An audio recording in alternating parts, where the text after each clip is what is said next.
Howdy Polymaths! So for the next couple months, we're going to be examining Urie Bronfenbrenner's Bioecological systems model. When I learned this, I was so benefited. When I began to put these pieces together, it radically changed my life, and I just want to share what I've learned with you.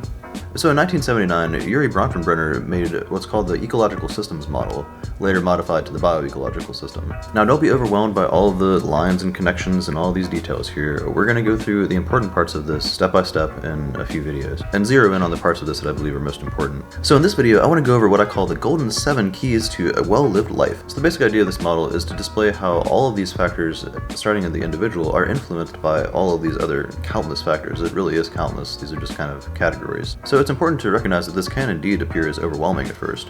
When we talk about psychology, the individual can easily be overwhelmed coming to terms with all the factors that could be constantly affecting them like this. And it can lead one to feeling as if they're beholden or not able to keep all these factors in check. And so as we go forward, we're going to go through various strategies to help you keep all these factors in check. So within all of these factors that may be out of your control, there are 7 factors that are predominantly in your control. Now we all know about keeping diet, sleep, and exercise well balanced. And if one of these major factors starts to slip, we can start to see symptomology that could be potentially classified as diagnosis for psychological disorders. And we'll get to this more in the future. So one that people don't usually consider is light exposure. So there's now mountains of evidence through neuroscience and ophthalmology showing just how important light exposure is and how much it affects our bodies. It affects us to the extent that it dictates the biological clock in every single one of our cells. This takes place by light entering the eye, going through the retinal ganglial cells kind of at the bottom of the eye in a U shape, which sends a signal to the suprachiasmatic nucleus, which sends the signals to the rest of the entire body. That's a large summarization. But essentially what you need to remember here is between the hours of 8 and 10 a.m., the proper light that your eyes can receive to hit those retinal ganglial cells is exposed at this particular solar axis. So you access that axis between the hours of 8 and 10. And this also takes place at sundown. So technically, if you wanted to be a night person, you could start your day by getting light exposure from sundown as well, and then go to bed as the sun comes up. But I highly would not recommend that. We are diurnal creatures, not nocturnal creatures. Another huge category is your friend group or your peers. So it's very difficult to manage how experiences and how others influence us. But we can choose the people that we let influence us. We can change certain parts of our surroundings to help further a better lived experience. Now, so we like to say you are what you eat, and there's another saying that says you are the 5 people that you hang around the most. And this is very much true. It certainly has been for me, and as we see for most people that are working their way up Maslow's hierarchy of needs, they tend to improve their friend groups, and this is very much reciprocal. It's very much of a learning process and a positive, edifying influence process. So ideally we want to construct an edifying and encouraging friend group. Another major category that often goes neglected is self-awareness practices. And especially in the United States, this is getting at the heart of introspection. This is your ability to manage and monitor your feelings and your behaviors. A lot of this is connecting all of what you see here in the ecological system.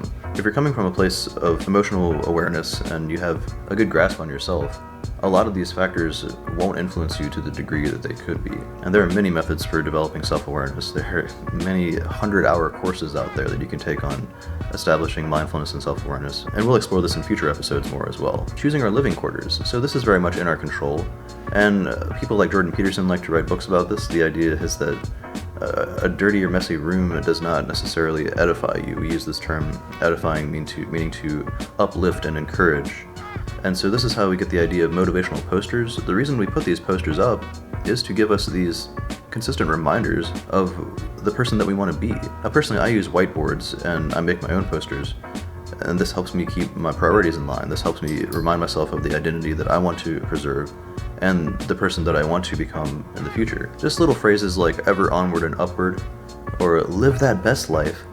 These are important things to continuously remind ourselves of.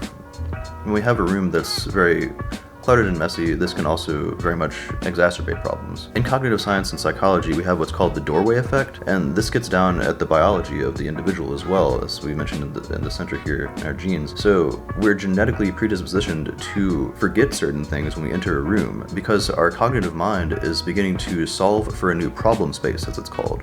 We're in a new area that's kind of marked off within a bordered area in which we normally perform certain frequent activities. And so when one of those areas is not properly aligned with your intentions, or it's not encouraging what you want to do in that room, then it's probably going to be counterproductive to your development.